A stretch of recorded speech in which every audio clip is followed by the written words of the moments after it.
مخالفین یا سابق حکومت کے مخالفین کے دلوں پہ موجود ہے تو اس کا مطلب یہ ہے کہ کچھ نہ کچھ تو ایسا ہوا ہے جس کی وجہ سے یہ خوف طاری ہوا، اور موجودہ حکومت یعنی عمران خان صاحب کے دور کی اپوزیشن تو برملا اس بات کا اظہار کرتی ہے کہ ان کے خلاف تمام کے تمام جو کیسز بنائے گئے تھے اور جو کیسز چلائے گئے تھے اور جن کیسز کے اندر سزائیں ہوئی تھیں، ان تمام کیسز کے اندر جو امپورٹنٹ رول تھا فیصلوں کے اندر، دباؤ کے اندر، وہ جنرل صاحب کا تھا۔ لہٰذا وہ اس وجہ سے خائف تھے، جس کا اظہار خرم دستگیر صاحب نے اپنے انٹرویو میں کیا تھا۔ وہ یہی تھا کہ ہمیں ڈر یہ ہے کہ اگر یہ آ گئے تو اس کے بعد یہ وہی روش اپنائی جائے گی جو اس سے پہلے اپنائی گئی تھی، یعنی عمران خان صاحب کے پولیٹیکل مخالفین کو منظر نامے سے ہٹانے کی، ان کو جیلوں میں ڈالنے کی، ان کو سزائیں دینے کی، اور عمران خان صاحب کے لیے سیاسی میدان کو صاف کرنے کی، جس کا اظہار خود شیخ رشید احمد صاحب جو اس وقت وفاقی وزیر داخلہ تھے اپنی کئی پریس کانفرنسز کے اندر کر چکے ہیں۔ وہ یہ کہہ چکے ہیں کہ اگلے الیکشن سے پہلے یہ ساری کی ساری قیادت آؤٹ ہوگی، یہ ساری کی ساری قیادت جیل میں ہوگی۔ یہ کون سی باتیں کر رہے ہیں؟ عمران خان کا تو اگلے الیکشن میں مقابلہ نہیں ہوگا۔ یعنی یہ ایک منصوبہ مکمل طور پر تیار تھا جس کے بارے میں اپوزیشن کو پتہ چل گیا، اور اپوزیشن نے اس منصوبے کے بعد ہی عمران خان صاحب کے خلاف تحریک عدم اعتماد لانے کا فیصلہ کیا۔ اور یہی وجہ ہے کہ جنرل صاحب جو ہیں، جنرل فیض حمید صاحب، وہ اس وقت پاکستان کی سیاست کا گھنٹہ گر ہے، اور یہ کہنا غلط نہیں ہے، یہ کہنا 100% درست ہے۔ اگر آپ کو یقین نہیں آتا تو آج آپ آئی ایس پی آر کی طرف سے کیے جانے والا ٹویٹ ہی دیکھ لیں۔ اگرچہ وہ ٹویٹ افغانستان میں زلزلے کی تباہ کاریوں اور وہاں پر معصوم شہریوں کی ہلاکت پر افسوس کے لیے ہے، لیکن اس ٹویٹ کو جب میں نے چیک کیا تھا اس وقت اس ٹویٹ کے اوپر کو 5-7 ہزار لائکس آ چکے تھے، کچھ کوٹس ہوئے تھے، کچھ ری ٹویٹ ہوئے تھے، اور کچھ کامنٹس تھے۔ اگر آپ صرف ان کامنٹس کو ہی جا کر پڑھ لیں تو آپ کو پتہ چل جائے گا کہ یہ جو میں ان کو گھنٹہ گھر کہہ رہا ہوں، یہ گھنٹہ گھر میں غلط نہیں کہہ رہا، کیونکہ اس آئی ایس پی آر کے ٹویٹ کے کامنٹ سیکشن کے اندر بھی آپ کو اس قسم کے ٹویٹس ملیں گے جس میں کہا جائے گا کہ ہمیں جو پاکستان کا موجودہ چیف آف آرمی سٹاف ہیں ان کو گھر جانا چاہیے، اور جنرل فیض حمید صاحب کو، کیونکہ یہ ان کے چاہنے والے ہیں، یقینی طور پر جو فیض حمید صاحب کے تعریفیں کرتے ہیں وہ ان کو پسند بھی کرتے ہیں، اور ان کی یہ خواہش ہے کہ جنرل صاحب کو پاکستان کے مستقبل کے اندر چیف آف آرمی سٹاف کا عہدہ سنبھالنا چاہیے۔ اس قسم کے آپ کو کامنٹس ملیں گے۔ یعنی اگر یہ چیز اس حد تک سپریڈ ہو رہی ہے، اگر یہ عام لوگوں کے ذہن کے اندر جا کر بیٹھ گئی ہے، 17، 18، 20 سال کے بچوں کے ذہنوں کے اندر یہ چیز راسخ ہو چکی ہے، پختہ ہو چکی ہے، تو پھر اس کا مطلب یہ ہے کہ ایک یہ جو برین میکنگ ہے، یہ جو مائنڈ میکنگ ہے، یہ جو اوپینین میکنگ ہے، اور یہ جو اس وقت ہم چیزیں دیکھ رہے ہیں، یہ خارج از علت نہیں ہیں، ان کے پیچھے کچھ نہ کچھ لاجکس ہیں۔ اب اگر آپ دیکھیں تو گزشتہ 2-3 ویڈیوز کے اندر میں نے میجر عادل راجہ صاحب کو کوٹ کیا تھا، اور میں نے آپ کو بتایا تھا کہ میجر صاحب ہوں، عمران ریاض خان صاحب ہوں، صابر شاکر صاحب ہوں، صدیق جان صاحب ہوں، عدیل بڑائی صاحب ہوں، عرفان ہاشمی صاحب ہوں، یہ تمام کے تمام لوگ عمران خان صاحب کے کہے بغیر ایک جیسے ٹویٹس نہیں کر سکتے، ایک جیسے وی لاگز نہیں کر سکتے، اور یہ جو خاص طور پر پنجاب کے ضمنی الیکشنز کو متنازع بنانے اور اس کے اندر بھی آئی ایس آئی کو انوالو کرنے کا جو بیانیہ رچا جا رہا ہے عمران خان صاحب کی طرف سے، وہ انہی لوگوں کے ذریعے نہ صرف پروموٹ کیا جا رہا ہے بلکہ آگے بڑھایا جا رہا ہے۔ اور پھر آج عمران خان صاحب نے اسی تقریب میں، جس کا میں نے آپ کے ساتھ ذکر کیا، اسی تقریب میں پھر اس بات کا ذکر کر دیا، اور بٹوین دی لائنز اس بات کو تسلیم کر لیا کہ یار یہ جو کچھ کر رہے تھے یہ میرے ہی کہنے پہ کر رہے تھے۔ عمران خان صاحب کا یہ کہنا تھا کہ ایک بریگیڈیئر رانجھا ہوا کرتے تھے 2013 میں، اور آپ کو پتہ ہی ہے کہ یہ کہاں پہ ہوں گے، تو 2013 کے اندر انہوں نے مسلم لیگ نون کو انتخابات جتوانے کے لیے ساری انجینئرنگ کی، اور اب بھی جو کچھ ہو رہا ہے وہ بھی اسی کی ایک کڑی نظر آتی ہے۔ یعنی وہ جو بات انہوں نے کی تھی کہ یہاں پر لاہور کے اندر بیٹھ کر ایک شخصیت یہ سب کچھ مینوپولیٹ کری ہے اور نون لیگ کی جیت کو یقینی بنانے کی کوشش کری ہے، عمران خان صاحب نے بھی بالکل اسی پرسپیکٹو کے اندر نہ صرف بات کی ہے بلکہ اس بات کی انہوں نے اپنے طور پر تصدیق بھی کی ہے، اور ان کا یہ کہنا ہے کہ بھئی یہ جو بات میں نے کی ہے یہی بات درست ہے اور اس کو درست مانا جائے۔ نہ صرف یہ بلکہ اس یہ جو سیمینار تھا کل، اس سیمینار کے اندر فواد چودھری صاحب نے بھی خطاب کیا تھا، اور فواد چودھری صاحب نے بہت سارے ایشوز پر بات کی، لیکن ایک ایشو ایسا تھا جس پر انہوں نے بات کی اور انہوں نے عدلیہ کو بھی نرغے میں لے لیا، اور یہ جو آپریشن رجیم چینج کا لفظ انہوں نے استعمال کیا کہ operation regime change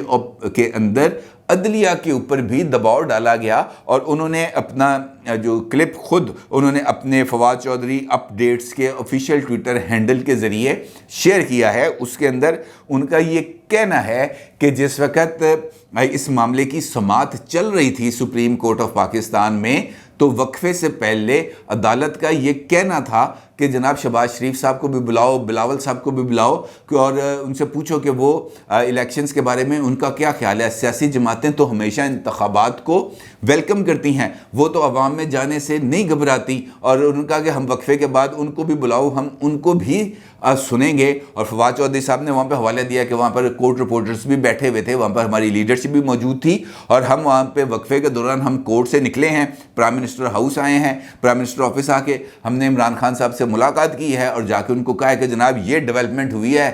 supreme court of Pakistan میں، اور اب لگ رہا ہے ہمیں کہ یہ معاملہ جو ہے یہ انتخابات کی طرف ہی جائے گا۔ لیکن اسی دوران ٹی وی کے اوپر ٹکر چلنا شروع ہو گئے چیف الیکشن کمشنر جناب سکندر سلطان راجہ صاحب کے، جس کے اندر ان کا یہ کہنا تھا کہ ہم الیکشنز کے لیے تیار نہیں ہیں، الیکشنز اکتوبر سے پہلے ہم نہیں کرا سکتے، جبکہ وہ پابند ہیں آئین کے، چیف الیکشن کمشنر صاحب آئین کے پابند ہیں، اور آئین یہ کہتا ہے کہ جس وقت بھی الیکشنز کال کرائے جائیں گے آپ نے 90 دن کے اندر الیکشنز کرانے ہیں، اور یہ کہہ دینا کہ جناب میں الیکشن نہیں کرا سکتا، اس کا مطلب یہ ہے کہ اس کے پیچھے بھی کچھ نہ کچھ کارگزاری تھی۔ اور پھر ان کا یہ کہنا تھا کہ اس وقفے کے دوران یہ جو ٹویٹ انہوں نے کیا آپریشن رجیم چینج کے بعد الیکشن کے حوالے سے سپریم کورٹ میں سماعت میں وقفے میں بہت کچھ ہوا، ان میں سے سب کچھ تو نہیں بتا سکتا، کیونکہ وہ انہوں نے پھر ایک شعر پڑھا کہ کچھ تو مجبوریاں رہی ہوں گی، یوں کوئی بے وفا نہیں ہوتا، جی تو چاہتا ہے سچ بولوں مگر حوصلہ نہیں ہوتا۔ یعنی ان کا یہ کہنا ہے کہ اس کے دوران بھی کچھ نہ کچھ ہوا تھا، کچھ ایسی گڑبڑ ہوئی تھی جس کی وجہ سے عدالت نے اپنی رائے کو بدلا، اور رائے بدل کر حکومت کو بھی بحال کیا، اسمبلی کو بھی بحال کیا، اسپیکر کی رولنگ کو بھی کالا دم قرار دیا، غیر آئینی قرار دیا۔ لیکن اس سے پہلے عدالت کی یہ سوچ تھی کہ جناب ایسا کچھ نہیں ہوگا۔ یعنی جو اس وقت بھی جو صورتحال ہے وہ یہ بن رہی ہے کہ آپریشن رجیم چینج کے اوپر بہت زیادہ سوالات اٹھ رہے ہیں۔ اب اگر عمران خان صاحب کی طرف سے کوئی بات آئے اور اس بات کو ہم بغیر توجہ کیے چھوڑ دیں، ممکن یہ بہت سارے دوست ہیں جو کامنٹس کے اندر اس بات کا ذکر کرتے ہیں کہ یار عمران خان صاحب کے حوالے سے ہر وقت عمران خان صاحب کا ذکر نہ کرے، لیکن اب کیا کرے، سیاست گھومتی ہی ایسے ہے۔ جب بھٹو صاحب تھے تو بھٹو صاحب تو پرو بھٹو اور اینٹی بھٹو سیاست تھی، جب بینظیر بھٹو صاحبہ اور نواز شریف صاحب کا دور تھا تب بھی بھٹو اور اینٹی بھٹو سیاست تھی، اور اب نواز شریف اور اینٹی نواز شریف سیاست ہے، یا عمران خان اینٹی عمران خان سیاست ہے۔ سیاست اسی رخ پر چلتی ہے، لہٰذا ان لوگوں کو ڈسکس کرنا مجبوری بن جاتا ہے، کیونکہ ہم نے بات پالیٹکس پہ کرنی ہوتی ہے۔ اسی طرح مریم صاحبہ نے بھی عمران خان صاحب سے آج اظہار ہمدردی کی۔ آپ یہ سوچ کر حیران ہوں گے کہ یار اظہار ہمدردی کیا، بلکہ ان کا یہ کہنا ہے کہ مجھے ترس آ رہا ہے۔ ترس کیوں آ رہا ہے؟ مریم صاحبہ نے ٹویٹ کیا ہے اور اس کے اندر ان کا یہ کہنا ہے کہ نیند میں بھی نیوٹرل کا راگ الاپا کرے گا، بڑبڑایا کرے گا۔ شہباز شریف نے سفیر کو کیک کھلایا، شہباز شریف نے شیروانی پہن لی، شہباز شریف وزیر اعظم بن گیا، خرم دستگیر نے یہ کہہ دیا، امریکہ نے سازش کر دی، دھاندلی ہو گئی، قسم سے اس کی ذہنی حالت پر ترس آنے لگا ہے۔ پھر وہ یہ فرماتی ہیں کہ بہت گہرا اور ناقابل تلافی صدمہ پہنچا ہے بیچارے کو، جتنی محنت اس نے شہباز شریف پر جھوٹے کیسز بنا کر ان کو فاؤل پلے کے ذریعے میدان سے آؤٹ کرنے پر کی تھی، اللہ نے وہ چال اسی پر الٹ دی ہے۔ اسی حسد اور صدمے میں اب اس کی باقی زندگی بھی گزرنے والی ہے، انشاءاللہ عادت ڈال لو۔ یعنی مریم صاحبہ نے عمران خان صاحب کے وہ جو شہباز شریف کے حوالے سے ان کا کہا تھا کہ میں سوچ بھی نہیں سکتا کہ شہباز شریف کو اقتدار میں لایا جائے گا، اس کے اوپر اپنا رد عمل دیا ہے، اور سیاست کے اندر یہ عمل، رد عمل، بیان، جوابی بیان یہ چلتے رہتے ہیں۔ لیکن یہ جو جس طریقے سے ہم اب سیاست کو الجھا رہے ہیں، یقینی طور پر اس کے بہت ہی برے اثرات ہوں گے۔ جو نفاق ہم پھیل رہے ہیں، جو تفریق پھیل رہی ہے معاشرے کے اندر، سوسائٹی کے اندر، اس کے کچھ زیادہ اچھے اثرات نہیں آئیں گے۔ اپنی رائے کا ضرور اظہار کیجیے گا۔ آپ کا بہت شکریہ۔ اللہ حافظ۔